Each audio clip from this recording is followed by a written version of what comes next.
આપણી સંકલ્પ ન્યૂઝ ચેનલને સબસ્ક્રાઇબ અને લાઇક કરો, બેલ આઇકન દબાવો જેથી આવનાર ન્યૂઝ અપડેટ્સની નોટિફિકેશન આપના મોબાઈલ પર સૌથી પહેલા પહોંચે. Like, subscribe and share the video. નમસ્કાર દર્શક મિત્રો, હું છું પૂજા ટંડેલ. સંકલ્પ ન્યૂઝમાં આપનું સ્વાગત છે. સમાચારની શરૂઆત કરતા પહેલા એક નજર આજના મુખ્ય સમાચાર ઉપર. અંતરિયાળ વિસ્તારમાં પડેલા કમોસમી વરસાદમાં ધરમપુરના 7 અને કપરાડાના 11 ગામોના આંબાવાડીઓમાં નુકસાની. વરસાદ સાથે ભારે પવન ફૂંકાતા કેરીને નુકસાનીને લઈ બાગાયત વિભાગે સર્વેની કામગીરી હાથ ધરાઈ. હવામાન વિભાગે વલસાડ જિલ્લા સહિત દક્ષિણ ગુજરાત અને ગુજરાતમાં છૂટાછવાયા વિસ્તારોમાં ભારે પવન સાથે કમોસમી વરસાદની આગાહી આપી હતી, જેને લઈ વલસાડ જિલ્લામાં છેલ્લા 3 દિવસથી વાતાવરણમાં પલટો આવ્યો હતો. જિલ્લાના ધરમપુર અને કપરાડાના અંતરિયાળ વિસ્તારોમાં ભારે પવન સાથે કમોસમી વરસાદ પડ્યો હતો. આંબાવાડીઓમાં ભારે પવન ફૂંકાતા આંબા ઉપરથી કેરીઓ ખરી પડી હતી. કેરીને ઊભા પાકને નુકસાન થતા ખેડૂતો ચિંતામાં મુકાઈ ગયા હતા, જેને લઈ આંબાના પાક ઉપર નપતા ખેડૂતોમાં ચિંતા વ્યાપી હતી.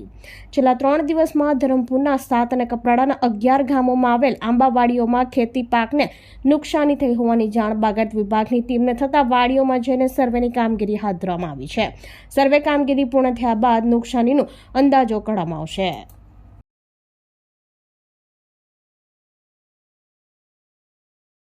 વલસાડ જિલ્લામાં છેલ્લા 3 દિવસથી બપોર પછી વાદળછાયું વાતાવરણનું નિર્માણ થાય છે અને એના લીધે 3 દિવસથી બપોર પછી કમોસમી વરસાદ પડી રહ્યો છે.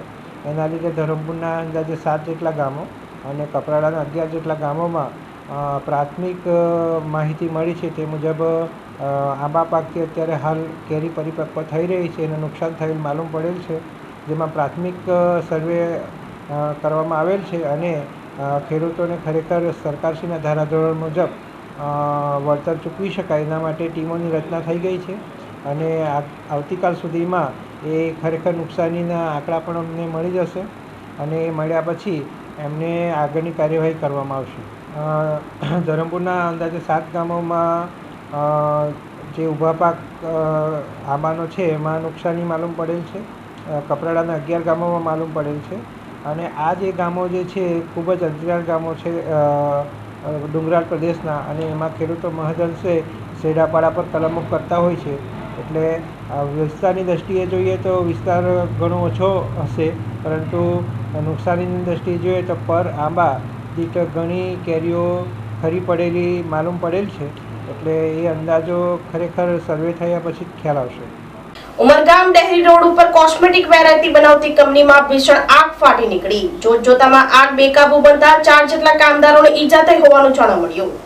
ઉમરગામ જીઆઈડીસી નજીકના Umargam industrial park Dehri road ઉપર આવેલ કોસ્મેટિક વેરાયટી બનાવતી કંપનીમાં ભીષણ આગ ફાટી નીકળી હતી. જોતજોતામાં આગ બેકાબુ બનતા અંદર કામ કરતા કર્મચારીઓમાં ભાગદોડ મચી ગઈ હતી. મળતી માહિતી મુજબ 4 કામદારોને નાની મોટી ઈજાઓ થઈ હતી. ઘટનાની જાણ થતાં ઉમરગામ પાલિકા અને નોટિફાઈડના ફાયર ફાઈટરો ઘટના સ્થળે દોડી આવ્યા હતા અને આગ ઉપર કાબુ મેળવવાનો પ્રયાસો હાથ ધરવામાં આવ્યા હતા.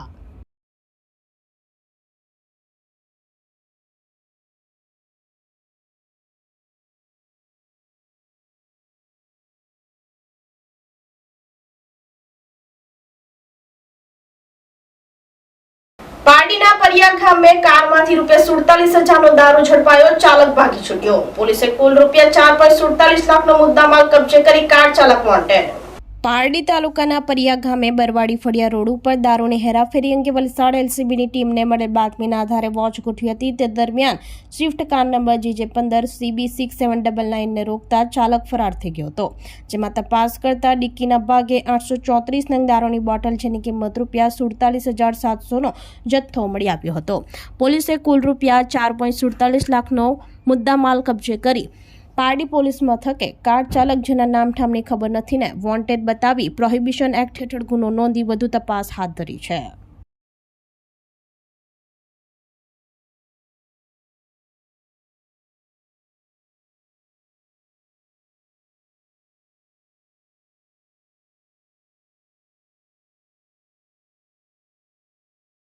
પારડીના કિકલ્લા ગામે દશામાનો 10મો પાટોત્સવની ધામધૂમથી ઉજવણી કરાઈ.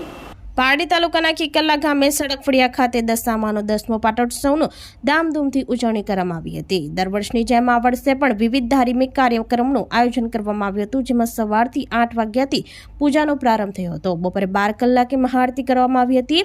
આ બાદ બપોરે 12:30 કલાકે મહાપ્રસાદનું આયોજન કરવામાં આવ્યું હતું, જેમાં મોટી સંખ્યામાં ભક્તોએ ભાગ લઈ મહાપ્રસાદ ગ્રહણ કર્યો હતો. આ પ્રસંગે સવિતાબેન ઈશ્વરભાઈ પટેલ, વડીલો, અગ્રણીઓ, મહિલાઓ, યુવાઓ જોડાયા હતા.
ગીર સોમનાથમાં દિવ્યાંગ લોકોને નિઃશુલ્ક કૃત્રિમ હાથ લગાવી આપવા કેમ્પ યોજાયો.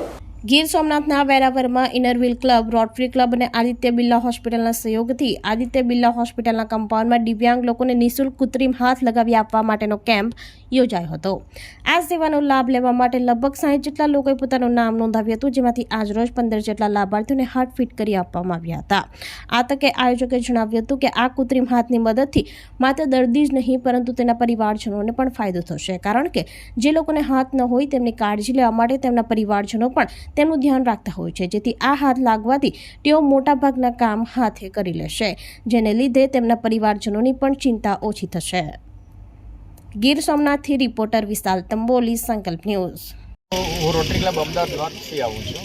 મારું નામ દેવીરાજ ભાગોશાળી છે, રોટરી દેવીરાજ ભાગોશાળી. અને આ પ્રોફેશનિક હેન્ડ નો પ્રોજેક્ટ વેરાવળમાં 3જી વખત અમે સંયુક્ત રીતે કરી રહ્યા છીએ. Rotary club Ahmedabad north, Indian રેવન રોટરી ક્લબ ઓફ વેરાવળ અને ઇન્ટરવ્યુ ક્લબ વેરાવળનો આ 3જો કેમ્પ છે. આ બેઝિક હેન્ડ છે, આનો ઉપયોગ કરો તો ઘણા બધા ઉપયોગ કરી શકાય એમ છે. અને એક ઘરમાં કોઈ એક વ્યક્તિને આ હાથ ફિટ કરવામાં આવે તો એના આખા ઘર, એટલે આપણે ખાલી એક લાભાર્થી ન કહી શકીએ, પણ એનું આખું ફેમિલી આનાથી બેનિફિટ થાય છે. જે કોઈ પણને હાથના ફિટ કરવામાં, જે ટોટલ ફેમિલી ડિપેન્ડન્ટ હોય એ હાથથી એ ઇન્ડિપેન્ડન્ટ થઈ શકે છે. પોતાની જાતે સાયકલ ચલાવી શકે છે, પોતાની હાથેથી સહી કરી શકે છે. એને કોમ્પ્યુટર ઉપર ટાઈપિંગ કરવું હોય તો એની કીઝ એવી છે એ કોમ્પ્યુટર ઉપર ટાઈપ પણ કરી શકે. એટલે આપણે જે વિચારીએ, કપ ચા પીવો હોય તો ચાનો કપ પકડી શકાય, ક્રિકેટ બેટ પકડો તો ક્રિકેટ બેટ પકડી શકાય, બધા કામ થઈ શકાય. વઢવાણા રોટરી ક્લબ ઓફ વેરાવળના પ્રેસિડેન્ટ. આમાં અમારે 1 મહિના પહેલાં નક્કી કર્યું, લગભગ 60 જેટલા લાભાર્થી નોંધાયેલા હતા. એમાંથી અમે 15 જણાને આમાં લાભાર્થીને અત્યારે આ કૃત્રિમ હાથ આપી શક્યા છે. અને ભવિષ્યમાં આવા પ્રોજેક્ટ દર વર્ષે થતા રહે અને દરેક વ્યક્તિ જે પોતે તો ઇન્ડિપેન્ડન્ટ ન જ હોય, પણ એનું જે કુટુંબ છે એ આનાથી સારું એક કાર્ય કરી શકે. એટલે જે 15 વ્યક્તિ નહીં પણ 15 ફેમિલીને આમાં આપણે સપોર્ટ કરી શક્યા છે. એટલે આ ભવિષ્યમાં આ પ્રોજેક્ટ કરી આવા અમે રોટરી ક્લબ ઓફ વેરાવળે લગભગ 34 વર્ષ તો પ્લાસ્ટિક સર્જરીના કેમ્પ કર્યા છે. એટલે આવા ઘણા કાર્ય છે કે જે સારા કાર્ય કરી અને લાભાર્થીને લાભ આપી અને એક સહાય કરવાનું છે. આમાંથી અમારે કોઈ લેવાનું નથી હોતું, આપવાનું હોય છે. સમાજે આપણે ઘણું આપ્યું છે તો આપણે કંઈક આપીને છૂટી શકીએ, એવી આમાં અમારી આશા હોય છે. તો આ હતા સમાચારો. નવા સમાચારો સાથે કાલે ફરી મળીશું. નમસ્કાર. આપણી સંકલ્પ ન્યૂઝ ચેનલને સબસ્ક્રાઇબ અને લાઇક કરો, બેલ આઇકન દબાવો જેથી આવનાર ન્યૂઝ અપડેટ્સની નોટિફિકેશન આપના મોબાઈલ પર સૌથી પહેલા પહોંચે. Like, subscribe and share the video.